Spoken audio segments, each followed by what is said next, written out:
Homologation. Welcome to our video on homologation and regulations in the automotive industry. In this video, we will be discussing the importance of homologation and regulations in the automotive industry and the steps involved in the homologation process. Section 1. What is homologation?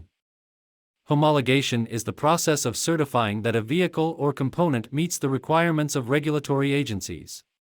It is necessary to ensure that vehicles are safe, environmentally friendly, and compliant with local regulations. Section 2. Why is homologation important? Homologation is important because it ensures that vehicles meet the standards required by regulatory agencies. By complying with regulations, manufacturers can ensure that their vehicles can be legally sold and operated in different markets. Section 3. The homologation process. The homologation process involves several key steps, including ensuring compliance with regulations, submitting a dossier of technical documentation, and obtaining a certificate of conformity.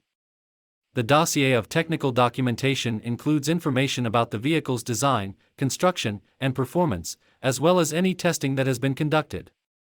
Thank you for watching our video. If you have any questions or comments, please leave them down below, and don't forget to like and subscribe to our channel for more informative videos like this one.